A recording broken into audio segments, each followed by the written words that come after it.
इश्क सच्चा वही जिसको मिलती नहीं मंजिलें, ये सिर्फ गाने की बोली नहीं बल्कि हकीकत भी है। क्योंकि कई ऐसे सच्चे प्यार की कहानियां आपको सुनने मिलती होंगी जो अधूरी रह गईं।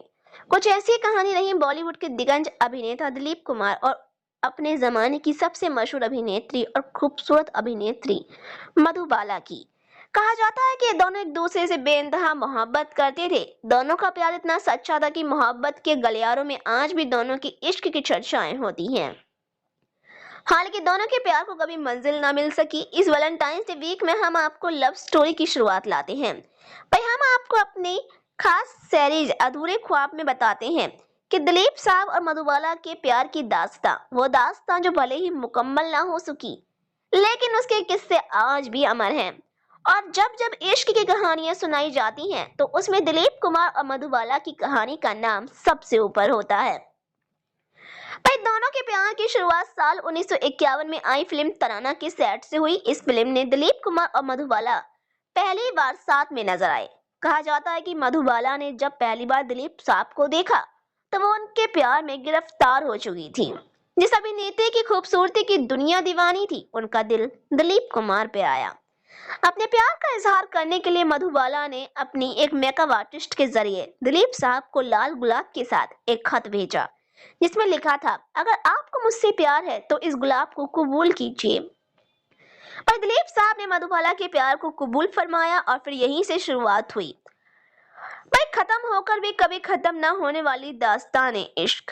तराना के बाद दोनों ने कई फिल्मों में साथ अभिनय किया और फिर आई हिंदी सिनेमा के इतिहास की सबसे बड़ी फिल्म मुगले आजम, जिसमें दिलीप कुमार शहजादा सलीम बने और मधुबाला अनारकली। ऐसा कहा जाता है कि मधुबाला को अनारकली के किरदार में इसलिए रखा गया था क्योंकि यह दिलीप साहब की ख्वाहिश थी और उन्होंने मधुबाला की सिफारिश भी की थी।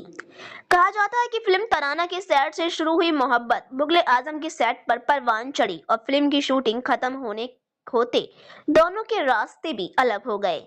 दिलीप साहब मधुबाला से शादी करना चाहते थे। उन्होंने अपनी बड़ी बहन के जरिए शादी का रिश्ता भिजवाया, जिसे मधुबाला के पिता अताउल्लाह खान ने नामंजूर कर दिया।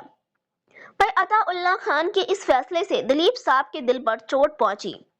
उन्होंने वो जानते हुए दिलीप कुमार उनसे मधुबाला से प्यार करते हैं, इसलिए एक दिन किसी दूसरी फिल्म की शूटिंग के सेट पर दिलीप कुमार ने मधुबाला से कहा कि वो आज से उनसे अभी शादी करना चाहते हैं, लेकिन शर्त यह है कि शादी के बाद वो अपने पिता से सारे रिश्ते खत्म कर देंगी।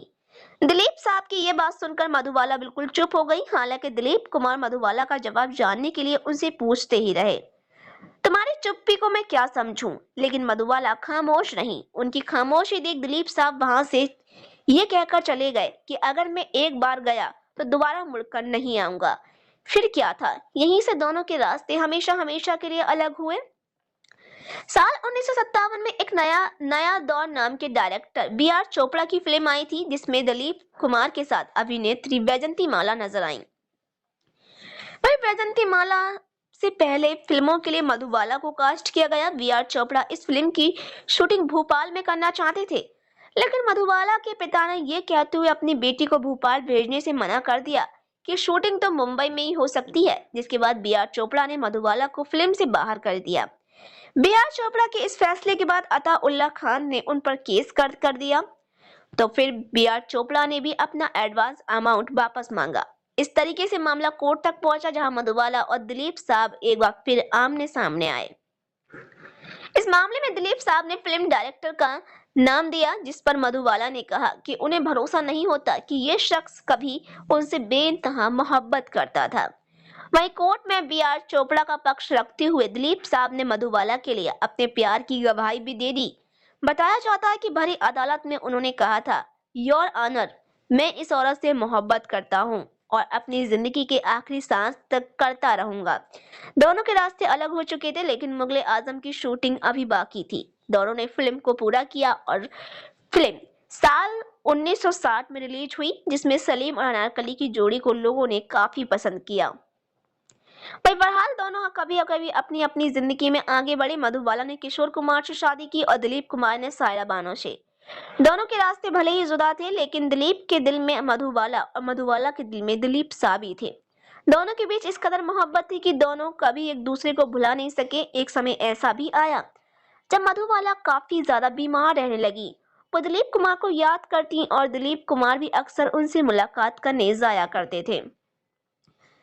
वहीं साल 1959 में दिल की बीमारी की वजह से मधुबाला ने महज 36 साल की उम्र में दुनिया को अलविदा कहा दिया और आखिरी समय में दिलीप साहब उनका दीदार भी ना कर सके क्योंकि किसी फिल्म के सिलसिले में वो कहीं बाहर थे।